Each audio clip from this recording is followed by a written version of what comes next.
Hello, everybody. How are you? A little bit of rain hitting the ground. It's going to be a 100% chance of rain all day, off and on, here in Pittsburgh. We're continuing our series of communities around Pittsburgh. We did Cranberry Township yesterday, and wow, it blew people's minds, the response we're getting. And so we're going to continue in that area just south of Cranberry Township, proper in the northern part of the Pittsburgh suburbs is Warrendale, just south of Cranberry. And what an amazing community. It's a smaller burg, but it's actually at the very tippy northwest corner of Allegheny County. But there's a few corporate headquarters here. You've got, let's see, Route 21, Printing Industries of America, and a bunch more. I mean, there's a lot going on. Let's see, the American Eagle. This might be more impressive. The name you might recognize: American Eagle Outfitters Distribution Centers. Ooh, one of them is here. I mean, it's amazing. This northern. I mean, we are way north of Pittsburgh, and it's still growing like a weed. Pittsburgh's on fire, guys. If you're looking for a good town that's safe and growing and lots of sports, this is the place. Now, Warrendale was named after Jesse Warren, who first farmed up here in 1770. And a lot of Pittsburgh really developed rapidly between 1770 and 1800. And that's when they looked around and they said, let's do some manufacturing. What do you guys want to do today? Let's manufacture something. And they said, do we do that? Do we know how to do that? And they said, let's just do it. Why? You can't just wait around in life doing things that you know how to do. You just have to try it and experiment. And that was the spirit of the times. And I think the original manufacturing in Pittsburgh town, in the city, was glass manufacturing. But it didn't take long before they were manufacturing everything. I mean, everything. Dominoes, okay? They were manufacturing like teacups, okay? You go down to the state fair, you get on the Whirlybird. You go down to Disneyland, this is Small World, that ride. Those were all made in Pittsburgh in like 1780, 1785. They were making everything. And of course, then it grew into one of the manufacturing muscles of American might, and then it had to reinvent itself. But Pittsburgh always comes back, count on it.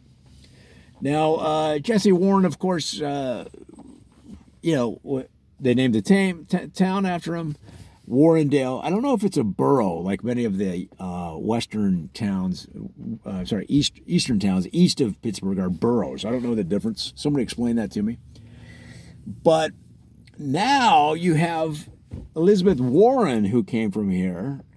Warren Buffett came from here. Okay, so many Warrens are high-achieving, high-net-worth individuals that came from Warrendale, Pennsylvania. And it stands to reason. If you're a Warren and you have the grit and the knowledge and the tenacity to make something of yourself, then you very likely came from the Pittsburgh area, because this whole city is built on grit, tenacity, stick-to-itiveness,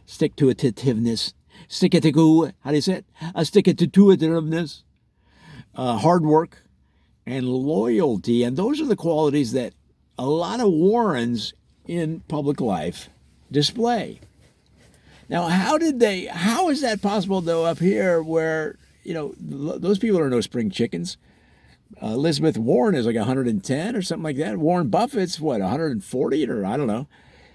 The thing is, they grew up in a time in America where it wasn't quite as cynical. It wasn't quite as cancel culture. Warren Buffett, let's say he made a bad bet on his, he backed a bad company or something. Well, today, if that happened, man, he'd be canceled. they'd have it up on the Twitter, and Warren Buffett backs losing company. Cancel his career. Well, that's not the way it was in the old days. In fact, in the old days, guys, there used to be believe it or not, this is going to be hard to believe if you're young, but there was an unspoken bond between your school, the police, and your family, your neighborhood, let's say. And so what would happen is, if you got into trouble, you didn't want to get into trouble, generally, because you knew those three things were working in concert together. Maybe they didn't call each other every day and say, "How's Joe doing? Is he getting in trouble?" No, it wasn't like that. But they definitely, the school would alert your parents if you did something crazy. Your parents might tell the school, like your parents are busted. You were busted. You were basically busted. Society was working as a unit, but that has broken down. Parents and teachers are at each other's throats. You know, if a teacher today, you couldn't pay me enough to be a teacher today. You could not pay me enough. If a teacher, first of all, they got to buy their own supplies. Can you imagine? We would like you to teach these people, these 30 people. We'd like you to mold their minds. We'd like you to show character so that they can understand, as an example, how to model themselves as an adult later on in life. We want you to be like the perfect human being for these young kids who need something to look up for. Now, we're not taking that burden on as parents. That's not something that we're necessarily doing, okay? But we want you to do it. In fact, we expect you to do it. Oh, and by the way, you have to buy the art supplies.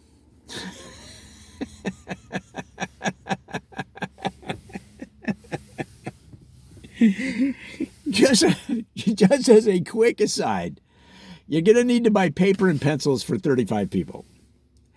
And pens and watercolors and pads and all right. We might as well just lay everything out on the table. You're gonna have to buy instruments for the band.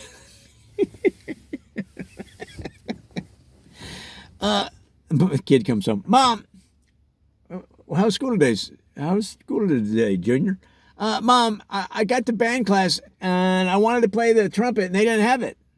What? Is this Junior's parent? Is this Junior's teacher? Yes.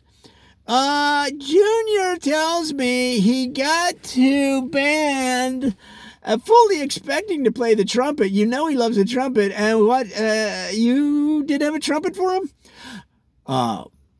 Mrs. Smith. As the teacher, I am a trumpet expert and would love to teach your son trumpet.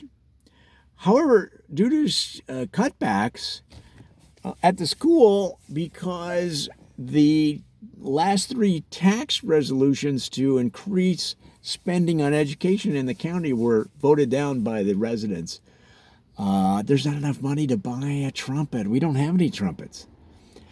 We have those plastic ones you can get in a 2-year-old's music set. I can do that if you want. What? Teacher, I expect you to buy not the school. I'm not gonna pay more taxes for these delinquents that go to that school to have instruments. I want you, as the teacher, to buy instruments. You're already paying me just enough to live myself. I'm already just being paid enough to afford a minimal apartment.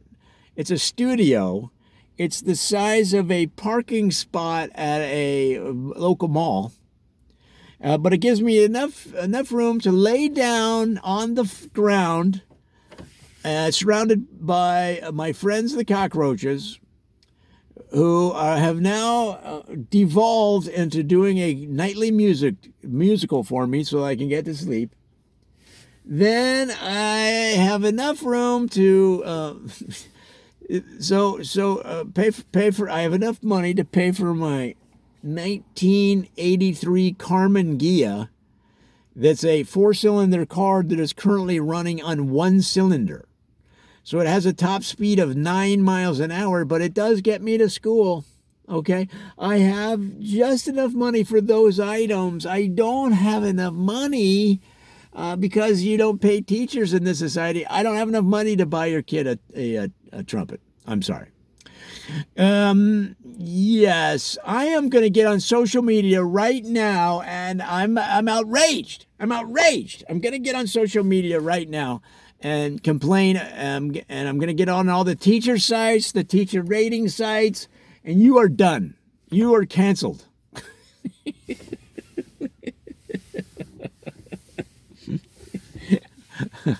Well, I wish you wouldn't do that. I don't want to lose my apartment the size of a parking spot and my 1983 Carmen Ghia running on 1 piston, but okay.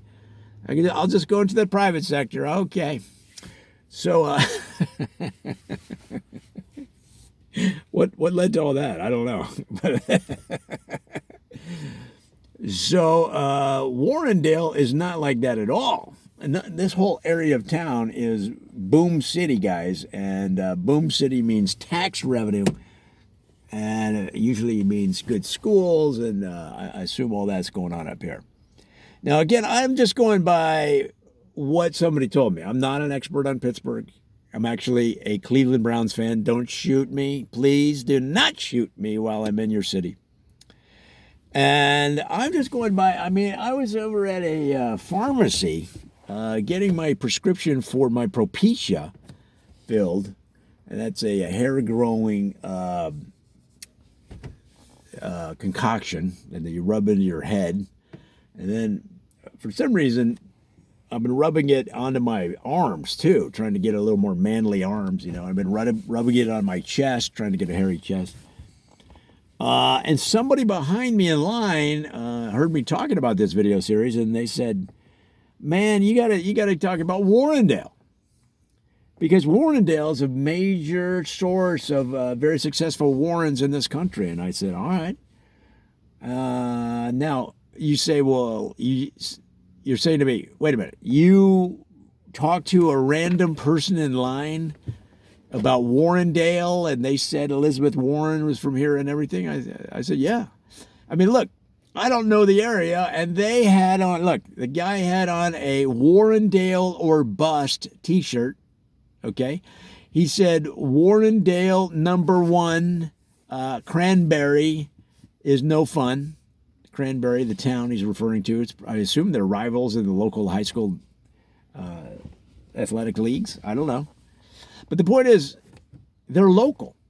He's from here. I'm from LA and Ohio. Not necessarily in that order. I've lived in LA 28 years now. 28 years. So I'm going by what, now, see, that's the thing. If you have better information, let me know. Get on the Twitter machine, get on the Google, get on the YouTuber, and let me know. But I thought it was majorly fascinating. Majorly fascinating? I thought it was utterly fascinating. Let's go with that. I thought it was utterly fascinating. It still sounds awkward. That all of these Warrens came from Warrendale. But I've been in Pittsburgh for like 2 weeks and only got stopped by the cops twice, which is pretty good for me. Only got stopped by the police twice. And I love the town. Guys, I'm sorry. I'm a Browns fan. I'm sorry. But I love Pittsburgh. I love it. I love it. This is a town. This is a real town. When they say, oh, I live in town, or it's a town. Have you ever been to some place where they say, well, it's a town, but it's not? It's more like it's either too small to be a real town, or it's too big to be a town. A town, see the difference in the word town versus city. city is like, impersonal and big and bold, and Pittsburgh is a town of neighborhoods knitted together, like a sweater, like a Pittsburgh Penguin sweater that you see at those games at the old ice house. That's what Pittsburgh is. It's a town. So, guys, that is our look at Warrendale. There's so much more to cover about this city, this town, this area. It's very small. It's a little tiny place. But it's making a huge impact on the world. And maybe that's the whole lesson of Warrendale, right? It doesn't matter your physical stature or even really your mental capabilities. Look up the effect. No, here's what you look up. Look up the accuracy of IQ tests, or the benefit of IQ tests, or are IQ tests accurate? And you'll be surprised, guys. So it doesn't matter what your IQ is, or it doesn't matter your physical capabilities. What matters is what's most important to the city of Pittsburgh throughout, and is especially evidenced in Warrendale, is your heart, your soul. Yeah. I mean, I'm speechless. I'm speechless. It's just an amazing place. All right, guys. As always, this has been a Joe Ditzel parody. Come on back for more. We're covering I don't know. I forget what the list is, but we got a list of Pittsburgh suburbs and towns and burgs and boroughs and neighborhoods. And then we're going to do Ohio, a little more to Ohio. We've done some. And if you have a comment, throw it up there on the YouTuber. We love it. I mean, we even like the negative ones. One guy, one doctor said, "Thanks for wasting 5 minutes of my life."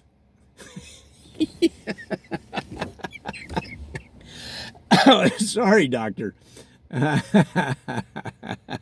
Sorry, doc. It happens. All right, guys. See you soon.